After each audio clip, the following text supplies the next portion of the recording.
And this is an encore presentation of the Working on Wellness Radio Forum. Last week I had Bri Buchanan from the Olympic Area Agency on Aging talking about the Dementia Program that they have going there, and it was so popular we brought her back.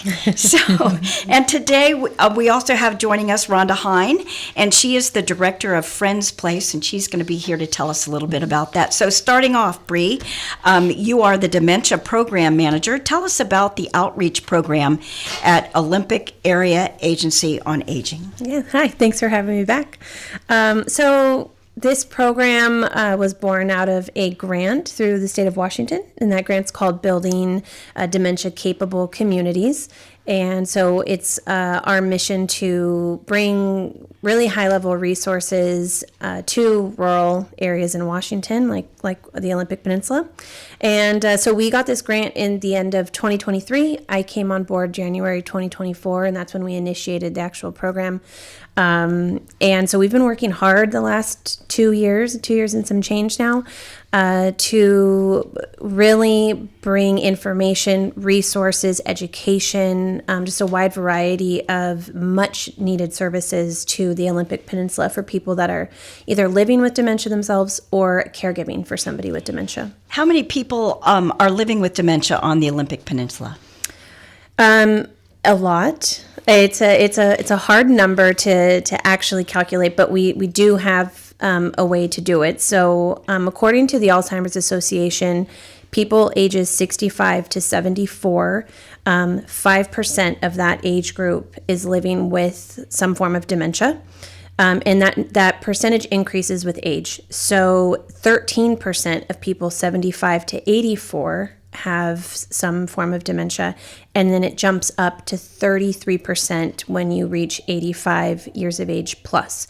So if we use those numbers and we look at the city of Sequim as an example, knowing the average age in Sequim is 54 years old. So we have a much older population here. So our numbers are much higher than in a lot of other places in the state, but they're also some of the highest numbers across the nation as well. So if we just look at the city limits of Sequim using our city website, we can estimate that there's about 300 to 350 people living in our 6-mile radius city limits with dementia right now. And if we apply that to, because that's not including Diamond Point, Carlsberg, Agnew, that none of those are in those numbers. That's just in the city limits. If we do add in all of Clallam County, we're looking at thousands and thousands of people. So potentially up to 4,000 people in Clallam County are living with dementia. And then you add in Jefferson County, our neighbors, they have even higher numbers than us. Their demographic population is even older than Clallam County, and they rank higher on the national stage as well. I think they're the 6th oldest county in the nation as far as demographics goes. So just in Jefferson and Clallam County, you've got upwards of 6,000-7,000 people living with dementia, with very limited resources, a very strained medical system. So we have a real problem here that we needed to address, and we're really grateful to bring on this program to help it. Well, tell us about the different services that you offer. Yeah, so we've worked really hard to bring a huge variety of services. So we offer just general phone consultations, meaning anybody from the public can call me if they've got general questions, if they have concerns about a loved one, if they're a caregiver and they need support. I'll field all questions from the community. And that includes a lot of adult children across the country who are calling because their parents live here in the area and they don't. So we do options counseling, safety and behavior consultations. We offer caregiver education, education to the public through our Dementia Friends program, support groups, memory screenings, memory cafes. We run a support group for people living with early memory loss themselves, which is a one of a kind in this entire area of the state. And all of our services are free of charge. So what's an evidence-based program? So an evidence-based program is a program proven effective through research. And this means that the program has been developed and then tested extensively to show efficacy so that whoever is taking part in that program knows that this has a proven outcome to improve their lives in some way. So the evidence-based programs that we run focus on improving caregiver stress, caregiver knowledge, planning for the future, keeping your loved one home longer, avoiding placement in a skilled nursing facility or something like that. And so our evidence-based programs that we run are called SHARE, STAR-C, Dealing with Dementia, and we're in the process right now of evaluating another evidence-based program, a care navigation program, that I think would be beneficial for the community, and hopefully we'll bring that on later this year. Well, tell us about the SHARE program. Sure. So SHARE, it's the whole name is SHARE for Dementia, and this comes from the Benjamin Rose Institute in Ohio. We are the only place in Washington State that offers this program. So we're really happy about that people in rural Washington on the Olympic Peninsula can get access to such a fabulous program. So this program is designed for a dyad, meaning two individuals working together. So it's usually a person who's just been diagnosed with maybe mild cognitive impairment or early memory loss, and then a care partner. And the care partner doesn't have to be a spouse. They don't have to live together. They don't even have to be in the same town or neighborhood or anything at all. But these two people then go through this program. We meet once a week for 5 weeks, and we work through different modules of discussing plans for the future. So really honing in on what that person with MCI is wanting for their future. And we ask hard questions, difficult questions that couples usually won't ask each other and talk about, of who do you want to shower you? And, if the time comes and they can't take care of you, where would you prefer to live? And so we get all of that on paper, and we get a plan in place so that if a crisis happens, if a caregiver, which happens often, a caregiver gets ill or gets injured or can't be there to provide the care, who's going to do that? And who's going to help clean the house and mow the lawn and do those sorts of things? So the SHARE program navigates all of that beautifully, and we put together what we call a SHARE plan, and then that is ready to go for that family unit, whatever that family unit looks like, for the future. So it's a wonderful, wonderful program. What are the requirements that people must meet to qualify for SHARE? So again, you need to have two people wanting to work together. You don't have to have a diagnosis. So a perceived diagnosis is fine. So even if you're just feeling like, I'm getting a little forgetful, driving's coming a little harder for me, this program would be great for you. But it does need to be driven by the person living with the memory loss. They have to want to do it, and they do need to have that care partner come in and want to support them and learn what they want for their care in the future. And who wouldn't be appropriate for SHARE? So if the person that is living with memory loss is in denial, if they don't want to talk about their diagnosis or their perceived diagnosis, if maybe a wife is saying, my husband clearly is having some struggles and we need to do this program, but the husband is saying, no, I'm fine, then this program wouldn't work. We really need buy-in and participation from the person living with memory loss the most, and they need to be very vocal and willing to share and explore these topics, openly. Okay. Tell us a little more about STAR-C. Yeah, STAR-C is probably my favorite program. It's from the University of Washington, and again, it's an evidence-based program. So these programs, which means they're very scripted, so we literally follow a script to make sure everybody gets the same exact material, because that's what's been proven effective. And STAR-C is designed to support just the caregiver, so not the person living with dementia. And it runs for 6 consecutive weeks. We meet with the caregiver once a week, and then we do support phone calls for the 4 months following those initial 6 weeks. And the caregiver that would benefit the most from this is the caregiver who's feeling overwhelmed, stressed out, easily frustrated, just exhausted. Maybe they're, arguing with their loved one who has dementia. They're snapping a lot. They don't have a long fuse just from the weight of it all. That is the person who would really be great and benefit from STAR-C. And so we help them take a step back and reassess their approach with their loved one and re-examine how those interactions are happening, especially during challenging behaviors and high stress moments. And then we help them create new approaches and look at things through a new lens so that they can be more successful. And so that the amount of challenging behaviors, the duration of them and the severity of them goes down as reported by the caregiver by the end of those 6 weeks. And it's been wildly effective. It's been very successful.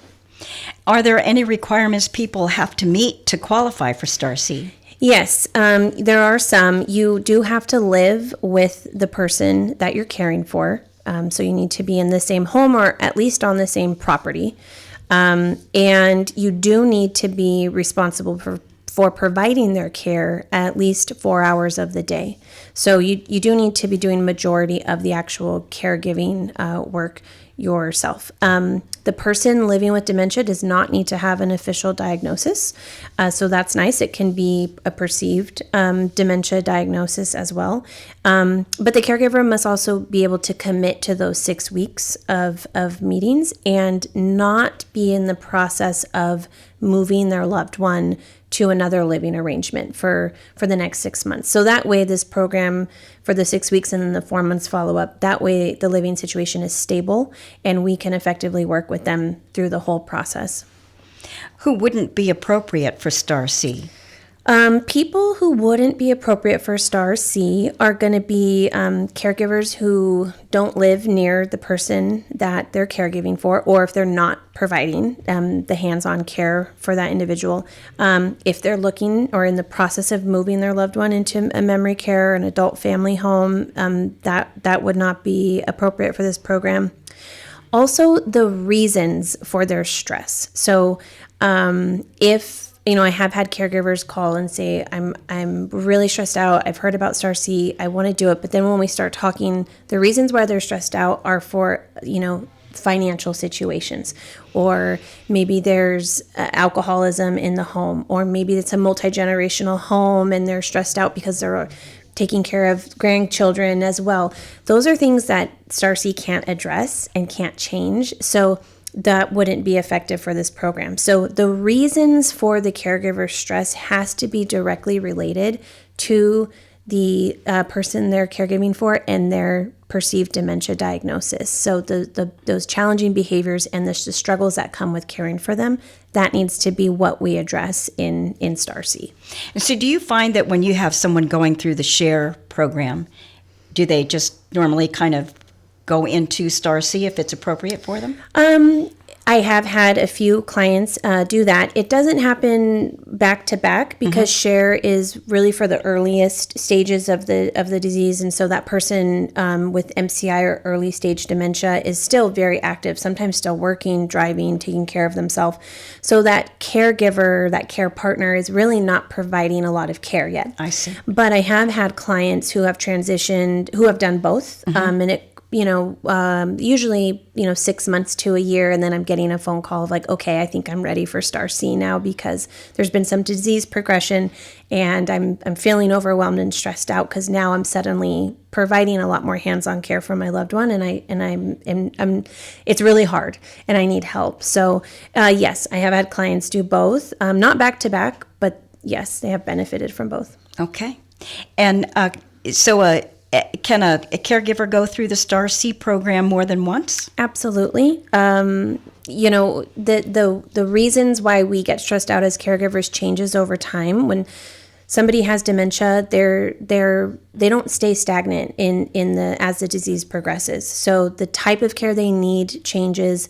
The outward manifestation of the disease changes, and things become harder for them to do for themselves. And so what a caregiver is experiencing shifts and moves a lot. So when maybe they've done Star C during one phase of their caregiving journey, but now they're at the later stages and it's a whole nother ball game with a different set of caregiving skills.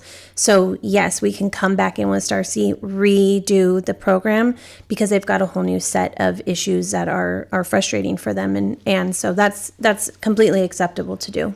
But right now, I want to tell you about the SQM Free Clinic. If you're not aware, the free clinic is available to anyone who is underinsured,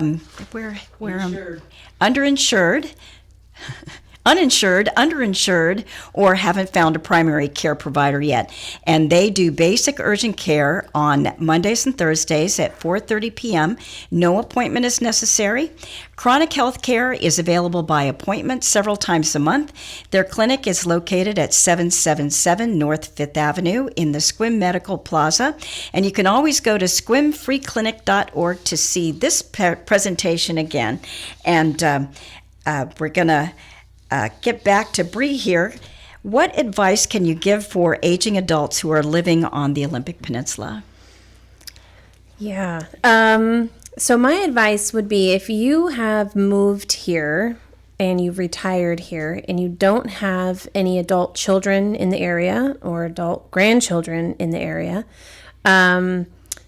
to really consider that, because you're going to need somebody at some time for certain. You will need somebody. So I think this whole idea of like leaving the nest and going out on our own and retiring at the beach house and, you know, all of those things, it's hurting our senior population right now, especially if you're coming to rural Washington to retire. So I would advise you to get as socially active as possible and to build a new sort of friend-based family around you, so that if you need help, if something comes up, if you are having health conditions, if you get injured, anything at all, that you have people who can raise the alarm, can notice if you don't show up at your volunteering gig or at pickleball or whatever it is that you're doing. So get involved, get active, and build a new support network around you. And then I'd also, if you don't have adult children around here, get on the phone and start talking with them regularly, and start having these conversations. So you just might have moved here, maybe you're in your late 60s, you're healthy as an ox and you feel great and no problems. Now is the time to have the hard conversations with your children and with your family and say, hey, if you start to notice things, this is what I want, this is what I don't want, okay, let's say I do get dementia. This is where I want to live. This is where I don't want to live. Here, I'm going to assign you as my power of attorney and get that paperwork in order. Do all of that heavy lifting now while you're healthy and there's not a crisis happening, because when that crisis happens, and it will, unfortunately, 1 in 3 seniors is going to have dementia. It's hard for your family to do those things while they're in the middle of figuring out all of the rest of the moving pieces. So if you could lay that groundwork and do that now, that would be, my big advice. If you do have family here, talk with them. Same thing again, assign a power of attorney. That power of attorney, that piece of paper is a huge headache if you don't have it. And then dementia sets in, and now your family is looking to get guardianship, which is very expensive, very lengthy, not an easy thing to get. So I would really recommend getting a power of attorney on file and having all those conversations as soon as possible with your family. So Bri, you were telling us last week about some of the other programs that are available on the peninsula here, and you spoke about respite programs, and that's why we've asked Rhonda Hine to join us. She is the program director for Friends Place, and let's jump right in. Rhonda, tell us a little bit about Friends. What do you offer, and tell us how people can get involved. Yes, thank you for having me here this afternoon. The Friends Place is a respite ministry. It's a place where people who are living with dementia can come and stay with us for 4 hours, and their caregivers are afforded some respite during that time. We meet Mondays, Wednesdays, and Fridays from 10 to 2.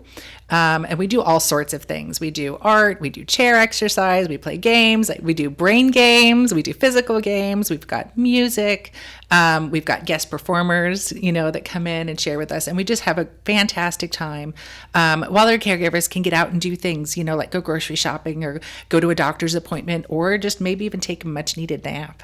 Now, every friend has a volunteer. Yes. Our program is modeled after the Respite for All program model of care, which is a volunteer-run program. So we have an army of volunteers who come in and help all of our friends who are living with dementia engage in our activities. We like to have a one-on-one, ratio. So each friend who comes in will have somebody who helps them engage where they're at, because we have so many different levels of cognitive abilities. So somebody who may be able to read and understand all of the things we're doing, and then there may be somebody who is not able to do that. So if everyone has a volunteer, they can, engage where they're at. And who is not appropriate for the program? So our program is for people who are in the beginning to middle stages of dementia. And so they need to be able to ambulate, and they need to be able to feed themselves, and they need to be able to use the bathroom on their own, because we are just a social model of care. We are not medical. So we don't provide any medical or caregiving services like activities of daily living kind of things. This is just social care. So they do need to be able to feed themselves and use the restroom on their own, and they just need to be able to be in a group setting and engage in group activities. Tell us a little bit about a day. Let's talk about what's going to happen on Friday. Yeah, so Friday today, I just came over here from the program. We start our day for a first half hour. We just chit chat. It's social time. We have cookies and coffee, and we just catch up on the week, and then we move right from there into, say, chair exercises. We do all sorts of different things. We have exercise bands. We do chair stretching and yoga and all that kind of fun stuff. Just keep our bodies active and limber. And from there, we'll move into what I call brain games. It's, testing our, cognitive, strength and just maintaining that, those pathways, those neural pathways, keeping them functional. Because the more you engage that, the longer you stay active and the longer you can stay at home, So we'll do things like, rhyming things. We'll do little quizzes and things like that. And we do it all together, so there's no pressure, and so some people are better at it than others, and that's okay. We just all do it as a group and just have fun. And then we'll move into some just physical activity games. We've always got things like beanbag toss and, ring toss and things like that. And we always have music. Every day we'll have music in some way, shape, or form, because people who are living with dementia, one of the things that they maintain all the way through the end of the disease is appreciation for music. And so we do things like we have rhythm instruments that we involve. We do sing-alongs. We invite musical guests. We just are playing music all the time. And then it's time for lunch. Time for lunch. We have lunch together every single time, and it's just nice to sit down and share a meal and to share your life. And it's such a nice routine just to sit down and chit chat with friends. And we always have a lunch, and it's prepared by our volunteers, which is fantastic. Patricia, you being one of them, thank you very much. Very appreciated. And yeah, it's just nice to have lunch together. And you are always looking for volunteers. Always on the search for volunteers. So like I said, we like to have a one-on-one ratio. Sometimes that's not always possible, but we are really close. We're always looking for more people to come and share the day with us. It's fun. Sometimes when you ask somebody to come and volunteer in a dementia program, you'll get kind of a sideways look like, I don't know what that would involve. I don't know if I'm capable of doing that. I wouldn't know how to do that. But it really is just coming in and having fun. We play the games together. We do all the things. We just just living life together. And even to the point where we all have the same name tags. Even I, as the director of the program, we just have our first name on our name tags. And so we don't differentiate between the friends and the volunteers. We're just doing everything together. And this is located? This is at a Dungeness Community Church. And we meet Mondays, Wednesdays, and Fridays. And if you're ever, looking for an opportunity to volunteer, or if you know somebody living with dementia and who may need our program, or a caregiver who desperately needs some respite, you'll want to reach out to me. You can email me at Rhonda, RHONDA, at dcchurch.org. Okay, and that church is located right across the road from... It is at 45 Eberly Lane. It's across from the Lavender Farm, just north of the Woodcock Roundabout, maybe about half a mile on the left-hand side. All right. And if you missed anything, this will be on the SQM Free Clinic's website. And if you get in touch with Bri, she's got Rhonda's information as well. Bri, what type of brain healthy activities can people do to help prevent dementia? Well, everything that Rhonda's doing. They run a fabulous program.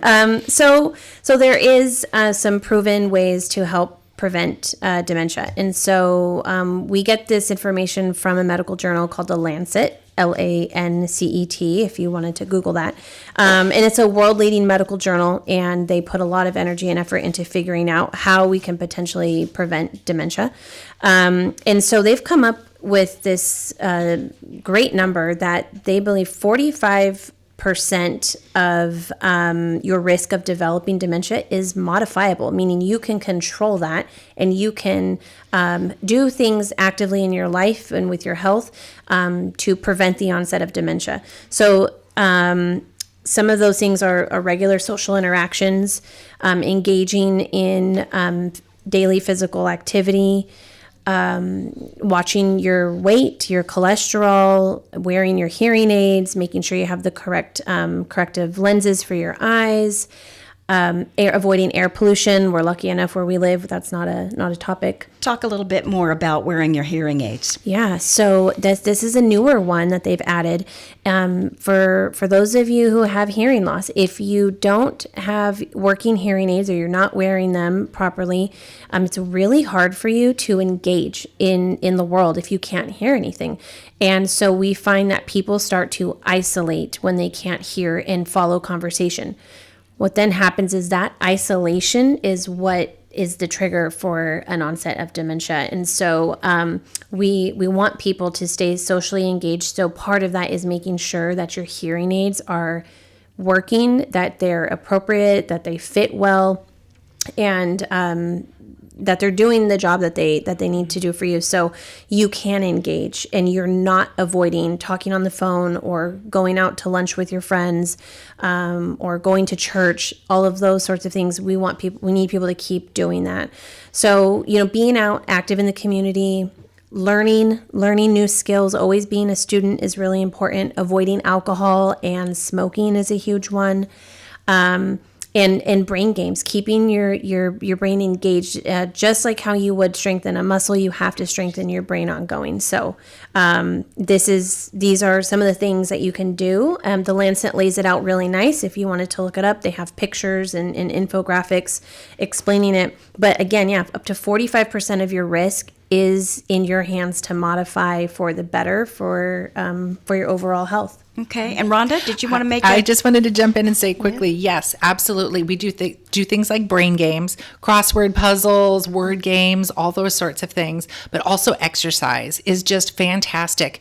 And specifically, called cross-body exercise. Now, when you get dementia and you have Alzheimer's and all those plaques build up in your brains, it actually reduces those neurological pathways, those connections, and you can rebuild connections. You can build around those plaques by doing things, by challenging your brain and both sides of your brain to work. So you can do something as simple as taking your right hand and putting it down on your left toes. Anytime you cross that, that imaginary center line running down your body, it will work both sides of your brain. Mm-hmm. So you can do exercises like that too to help. Yeah. One of my favorite ones is everybody tomorrow morning or tonight when you brush your teeth, brush it with your non-dominant hand. Yes. So brush your teeth with using your left hand. It's a great brain exercise activity, and it's a lot harder than it sounds. So or your non-dominant hand when you eat, Yes. and then you'll Yes. eat less Yeah. and slower. Yes, yes. Yeah. So what are the early warning signs of dementia? Well, the Alzheimer's Association has put together 10 early signs and symptoms, and so that's on their website at alz.org if you wanted to look those up. Those are things like trouble with planning and problem solving, personality changes, memory loss that's disrupting daily life. So don't panic if you thought today was Tuesday. That's not quite the same thing. Difficulty completing familiar tasks, confusions with time and place, withdrawal from work or social activities, new problems in speaking and writing. So those are just some of the 10 early signs and symptoms. Again, one of them is decreased or poor judgment. So we have to judge everybody by their baseline, right? So if somebody's always had trouble with, maybe they've had a stutter their whole life and it's getting worse, we're not going to say that, oh, that's a sign and symptom for them. They've probably got early stages of dementia, because that's already in their baseline. So it's got to be a new issue with speaking or writing for them. Or if somebody's always had poor judgment and not made best judgment calls in their life, we have to judge that one based on the normal baseline. So that might be more drastic things, like if they've, leaving the oven on while they're, boiling water and a fire starts or whatever. If mom's never been a great cook and she's done that consistently throughout her life, we wouldn't maybe judge her off of that one. So again, everybody to their own baseline. So I don't want to stress anybody out or cause panic for anybody if they feel like some of these are alarming to them. But being honest with yourself and realizing, okay, this, based off of how I normally am, I'm feeling off and I'm doing things that I used to be really good at that now I'm struggling with. So maybe I should bring that up with somebody. What should people do if they're noticing the early signs of dementia? Tell someone, anyone. The worst thing you could do is try and keep it a secret. I know our culture in the past, you didn't share these sorts of things, and it was just kind of accepted that, grandma was going to be senile. It's different now, and we have things that can help the family unit through this. So speak up, let somebody know. If you don't have anybody to tell or don't know how, give me a call and I'll help you with that process. Make an appointment with your doctor as soon as possible and be very clear with them why you're going, and let them know I want to have a memory screening performed and I want to talk to my doctor about my cognitive health. And be very clear and open with your doctor about your concerns. Don't try and hold anything back or not make it sound as serious. Just be as open so that they can understand really what's going on, and they can provide a full workup to start getting you some answers. Because it could be a vitamin deficiency. There's a lot of factors that can play into that. So speak up if you're feeling like you're noticing anything for yourself, and talk to your family. Let one of them know, so that we can, get you services sooner than later. You can do the share program. You can start planning, and this doesn't have to be a scary, abysmal journey. You can still have a very fulfilling life, a very meaningful life through this, with the support of these services. And so if people are looking for a support group, they can contact you? Yeah, we keep a list, and we have in our front office, right next door to the radio station here, we have a lot of the local resources and support groups and things, so we can get you in contact with them. I always say picking a support group's like dating. You got to kind of figure out who you mesh with well, and who you connect with. Not every support group is going to fit every person. So try them all out and see which one works best for you. But I think the support groups are fantastic. I hear wonderful things about them locally, and the ones I've been invited to speak at have been so welcoming and friendly. And I think a lot of caregivers feel alone, feel isolated, and that nobody understands what they're going through.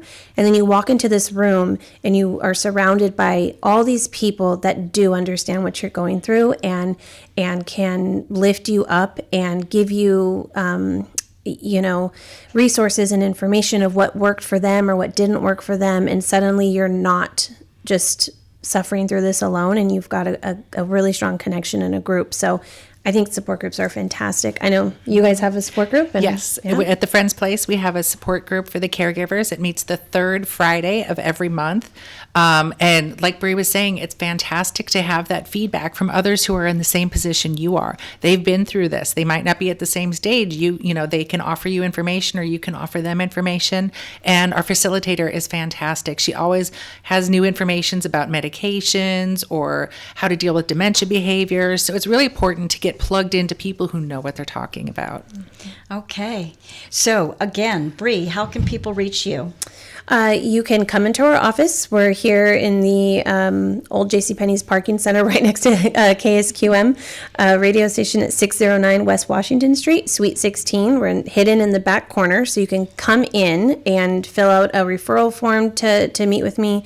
You can call our office at 360-452-3221, or you can visit our website at o3a.org and reach us through there as well.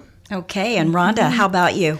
You can reach us by emailing me at rhonda@dcchurch.org, or you can check out our Friends Place website, which is thefriendsplace-squim.com. Okay.